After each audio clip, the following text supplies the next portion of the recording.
इतिहास का प्रयोग विशेषतः दो अर्थों में किया जाता है। जैसे एक है प्राचीन अथवा विगत काल की घटनाएं और दूसरा उन घटनाओं के विषय में धारणा। भारतीय संस्कृति में इतिहास शब्द इति प्लस ह प्लस आस अस धातु लिट लकार अन्य पुरुष तथा एक वचन का तात्पर्य है। ऐसा वस्तुत हुआ है। ग्रीस के लोग इतिहास के लिए हिस्ट्री शब्द का प्रयोग करते थे। हिस्ट्री का शाब्दिक अर्थ बुनना था।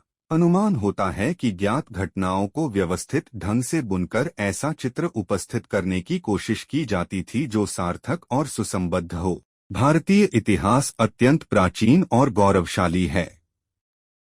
भारतीय संस्कृति में किसी भी अनुष्ठान से पहले जम्बूद्वीपे भारत खंडे आर्यावर्त देशांतर्गते अमुक बोलते हैं। इसका अर्थ क्या है?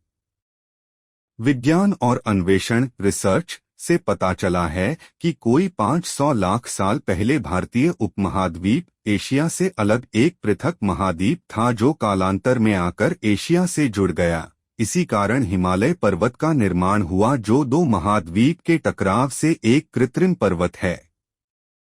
भारतीय कालगणना के हिसाब से 2023 में कल्प के आरंभ से 1,97,29,49,123 वर्ष, सृष्टि के आरंभ से 1,95,58,85,123 वर्ष, कलयुग 5,123 वर्ष और विक्रम संवत से 2,079 वर्ष बीत चुके हैं। यह गणना भारतीय पंचांग से लिया गया है। भारतवर्ष का प्राचीन काल में एक सुनियोजित और क्रमानुसार इतिहास था जो सत्य घटनाओं पर आधारित था। इसे पुराण के नाम से जाना जाता है। विदेशी आक्रांताओं ने उन सारी पुस्तकों को जला दिया या नष्ट कर दिया जिसमें भारत का इतिहास दर्ज था। नालंदा विश्वविद्यालय, तक्षशिला विश्वविद्यालय में लूटपाट कर इस्लामिक लुटेरों ने मानव विकास की क्रमानुकूल इतिहास सहित कई ज्ञान विज्ञान की पुस्तकों को नष्ट कर दिया है। आज का इतिहास अंग्रेजों द्वारा रचित इतिहास है जो मानवता के विकास को क्रमानुकूल नहीं दिखाता।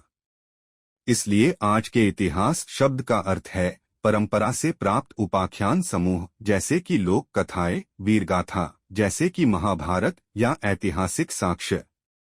एक इतिहास के अंतर्गत हम जिस विषय का अध्ययन करते हैं उसमें अब तक घटित घटनाओं या उससे संबंध रखने वाली घटनाओं का कालक्रमानुसार वर्णन होता है। दूसरे शब्दों में मानव की विशिष्ट घटनाओं का नाम ही इतिहास है। 3 या फिर प्राचीनता से नवीनता की ओर आने वाली मानवजाति से संबंधित घटनाओं का वर्णन इतिहास है। 4 इन घटनाओं व ऐतिहासिक साक्ष्यों को तथ्य के आधार पर प्रमाणित किया जाता है। आम तौर पर यह समझा जाता है कि इतिहास की परंपरा सूत व चारण परंपरा से विकसित हुई, जिनके स्तुति काव्य स्वाभाविक रूप से राजाओं और उनके पूर्वजों के वीरता के कृत्यों, विजय और धार्मिकता की कहानियों पर केंद्रित था। इस तरह के पाठ और बाद में शिलालेख और साहित्यिक रचनाएं सम्राट की महानता और अक्सर उसके दिव्यवंश की पुष्टि करने का काम करते। यह है एक शैली है जिसमें अतिशयोक्ति को किसी भी प्रकार से दोष नहीं माना जाता। परिणामस्वरूप रघुवंश और भरत वंश के राजवंशों की यशकाव्य की यह रचनाएं हैं एकत्र होकर अंततः रामायण और महाभारत के स्मारकीय इतिहास काव्यों में विकसित हुई। 5 इतिहास के मुख्य आधार युग विशेष और घटनास्थल के वे अवशेष हैं जो किसी न किसी रूप में प्राप्त होते हैं। जीवन की बहुमुखी व्यापकता के कारण स्वल्प सामग्री के सहारे विगत युग अथवा समाज का चित्र निर्माण करना दुस्साध्य है। सामग्री जितनी ही अधिक होती जाती है उसी अनुपात से बीते युग तथा समाज की रूपरेखा प्रस्तुत करना साध्य होता जाता है।